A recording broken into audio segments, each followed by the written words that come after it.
پہلے تو میں نے مسلمانوں کے اخلاق سنے تھے، اب تو میں نے دیکھ بھی لیے، پر یہ بتا جب 12,000 آیا تھا جان کیوں نہیں چھڑائی؟ تو حضرت چارہ کاٹتے کاٹتے رو پڑے، فرمانے لگے تو نہیں نہ جانتا یہ بیٹیاں سانجھی ہوتی ہیں، پتہ نہیں نا؟ میرے رسول پاک نے تو حاتم تائی کی بیٹی کے سر پہ کپڑا رکھ کے کہا تھا بیٹیاں برابر ہوتی ہیں، تو یہ نہیں پتا جب اس کی 6 بیٹیوں کی شادی ہوئی ہے میرے اندر روحانیت کتنی بڑی ہے۔ فرمایا پھر 12,000 آیا ہے تو 2-4 بچیاں پھر گئی ہیں، تجھے نہیں پتا میں اندر سے راضی کتنا ہوں، میں تیری نوکری کرتا رہوں گا، پتہ نہیں اللہ کتنی بیٹیوں کو بیاہ دے گا۔ اتنا رویا وہ عیسائی کے پیروں میں بیٹھ گیا، کہنے لگا بابا میں نے تیری مخالفت کی ہے پر تیرے قریب آ کے پتہ چلا ہے کہ تو بہت اونچے اخلاق کا مالک ہے، اور اگر تیرا یہ مقام ہے تو تجھے اخلاق سکھانے والے محمد عربی کی شان کتنی ہوگی۔ ظالم کی بولیے جاتے نہیں لوگ جھوٹے گواہ بن کے، وکیل صاحب کو نہیں پتا ہوتا کہ یہ بندہ مجرم ہے جو میرے پاس آیا، کیا مجرموں کے وکیل نہیں ہوتے؟ بولے تو اس کو پتہ نہیں ہوتا وکیل صاحب کو کہ یہ صاحب مجرم ہے، میرے پاس مقدمہ لے کے آئے، اور اگر بے ادبی نہ ہو جائے تو میرا خیال ہے قاضی عدالت کو بھی پتا ہوتا ہے کہ مجرم کون ہے اور مظلوم۔ میرے نبی پاک صلی اللہ علیہ وسلم نے اس قدر زیادہ سختی فرمائی اس مسئلے میں، فرمایا جس کو پتا تھا کہ فلاں آدمی ظالم ہے، ظلم کر رہا، پھر وہ ظالم کا گواہ بنا یا اس نے ظالم کی مدد کی، کتنی کی؟ شارحین لکھتے ہیں چاہے اس نے ایک جملہ بول کے کی، چاہے ایک، سارے بولیے، چاہے ایک غریب کو اس نے ظلم کیا تو کہتے ہیں علاج یہ سی، چاہے ایک جملہ بول کے کی، شارحین اس حدیث کی شرح میں لکھتے ہیں ایک جملہ بول کے چاہے مدد کی، جس بندے نے کسی ظالم کی مدد کی کسی مقدمے میں یا کسی صورت میں اور اسے پتا تھا یہ ظالم ہے، میرے نبی پاک صلی اللہ تعالی علیہ وسلم فرماتے ہیں اگر اس نے مدد کی، ابھی ظالم کی بات نہیں ہو رہی، ظالم کے مددگار کی بات ہو رہی، اگر کسی نے ظالم کی مدد کی تو حضور فرماتے ہیں خدا بھی اس سے بری و ذمہ ہے، رسول بھی اس سے بری و ذمہ ہے۔ سنبھال کے رکھے اپنی نمازیں، قربانیاں، حج، زکوٰۃ سنبھال کے رکھے۔ اگر ظالموں کا مددگار ہے، الیکشن آ لینے دے، آپ کو نظر آ جائے گا کون کون ظالموں کا مددگار ہے، نظر آ جائے گا۔ اپنی جیب سے لوگ پیسے دے کے ظالموں کی مدد کریں گے، ان کے فلیکس چھپوائیں گے، بورڈ لگوائیں گے، جیبوں سے پیسے دے کے۔ ہم نے خود آگ لگائی ہے چمن میں اپنے، بے سبب گردشی ایام کو الزام نہ دو، ہم نے خود نور کا ظلمت سے کیا ہے سودا، کر کے توہین سحر شام کو الزام نہ دو۔ ظالموں کے مددگار میدان میں آ گئے، یہ چھوٹا لفظ نہیں، میرے حبیب پاک صلی اللہ علیہ وسلم نے فرمایا جو ظالم کا مددگار ہے سن لے جو سجن کے ساتھ کچہری جاتا ہے، وہ یاد رکھے جو دوست کا گواہ بنتا ہے، وہ یاد رکھے جو کہتا ہے میں مانگی گیا تھا، مجھے بلایا گیا تھا قبضہ چھڑانے کے لیے کسی غریب بیوہ کی جائیداد پہ، وہ سن لے تو مدد کر کے نہیں آیا، تو خدا کے ذمے سے نکل گیا ہے۔ رسول پاک نے فرمایا تیرا میرا تعلق ختم ہو گیا، تو ظالم کا مددگار ہو گیا، پھر تو کہتا میں بے چین ہوں، میں بے قرار ہوں، میں آزمائش کا شکار ہوں، پلٹ کے دیکھ تو صحیح تیرا گناہ کتنا بڑا ہے۔ میرے نبی پاک صلی اللہ علیہ وسلم کا ایک اور فرمان سن لیں، ابن ماجہ ابو داؤد میں موجود ہے، اس حدیث کو آپ نے یاد کر لینا ہے، کر لیں گے انشاءاللہ، سارے کہیے انشاءاللہ، کر لیں گے یاد۔ حضور صلی اللہ علیہ وسلم نے فرمایا اگر تو ظالم کی مدد کرے گا نا، یہ لفظ دل کی تختی پہ لکھ لینا، یہ مکافات عمل ہے، مکافات عمل دنیا، ادھر کرو گے تو ادھر بھرو گے۔ فرمایا اگر تو کسی ظالم کی مدد کرے گا، سن لے حضور کا فرمان ہے، اگر تو ابن ماجہ ابو داؤد سیاہ میں موجود ہے، فرمایا اگر تو کسی ظالم کی مدد کرے گا تو رب تعالیٰ مرنے سے پہلے تیرے اوپر بھی ظالم کو مسلط کر دے گا، تیرے اوپر بھی ایک دفعہ ظلم ضرور ہوگا اگر تو ظالم کی، وہ کسی صورت میں بھی ہو سکتا ہے، کسی صورت میں بھی تیرا بیٹا ہی اٹھ کے ظلم کر دے گا، تو الجھ جائے گا، کسی نہ کسی جگہ تیرے لیے تباہی کا سامان ہوگا، تیرے اوپر ظلم ہوگا، اس لیے کہ تو ظالموں کا مددگار ہے۔ چاہیے یہ تھا کہ تو مظلوم کی مدد کرتا، انسانی ایمانی یقین کا فریضہ سر انجام دیتا، تو ظالموں کا مددگار ہو گیا۔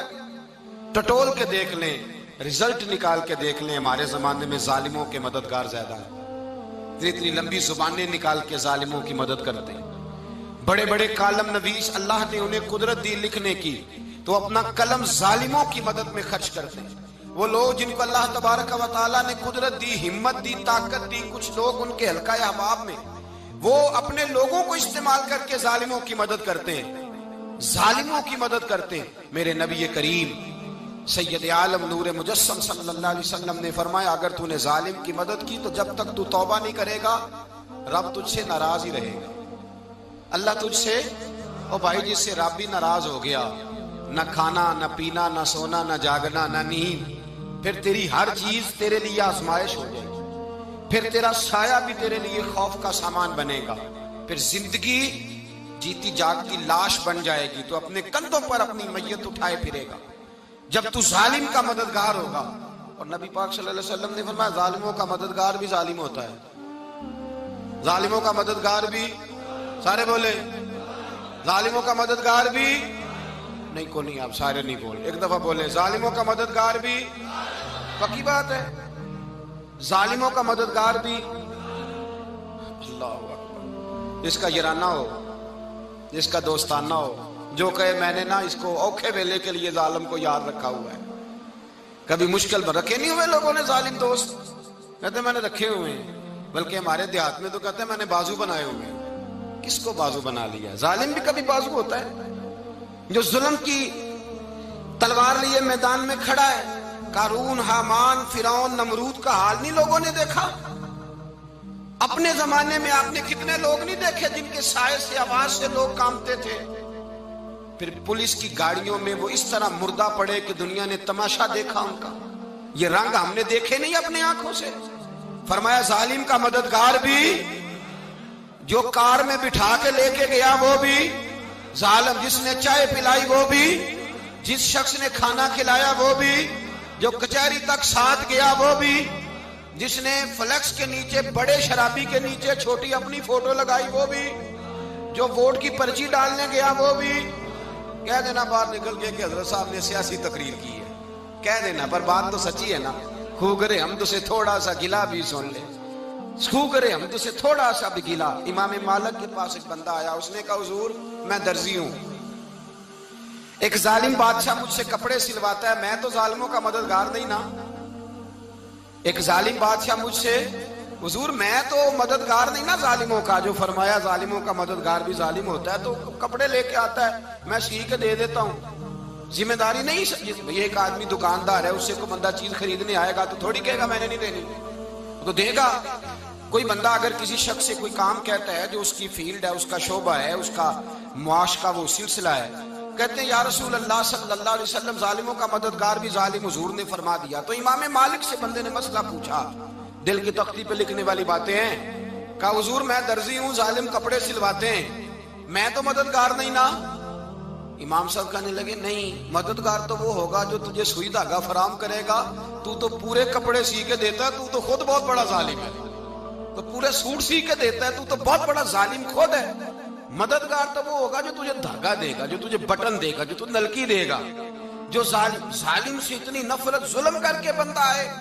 یہاں تو ہمارے زمانے میں ہیرو بن جاتے ہیں لوگ، ظالم ہیرو ہے، لوگ اس سے ڈرتے پھرتے ہیں، گھومتے پھرتے ہیں، اور بہت سارے کم مزاج لوگ اس کے پیچھے ہاتھ باندھ کے پھرتے ہیں۔ ظالموں کی مدد کرنا، ظالموں کے ساتھ رہنا، یہ ظلم ہے، ظلم، یہ زیادتی ہے۔ میرے نبی پاک صلی اللہ تعالی علیہ وآلہ وسلم نے ارشاد فرمایا، یاد رکھو رب فرماتا ہے میں مظلوم کی مدد ضرور کروں گا، چاہے جلدی کروں چاہے دیر سے کروں، میں مظلوم کی مدد۔ اور حضور صلی اللہ علیہ وسلم نے فرمایا ہے، حضرت معاذ بن جبل کہتے ہیں حضور نے مجھے یمن کا گورنر بنایا،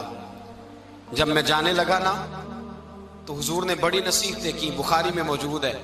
فرماتے ہیں جب میں پلٹنے لگا تو میرے رسول نے فرمایا معاذ ایک منٹ ٹھہر جا، ایک بات میری یاد رکھنا، اس کو نہ بھولنا۔ کہا حضور کیا؟ فرمایا دیکھنا کسی پہ ظلم نہ کر بیٹھنا،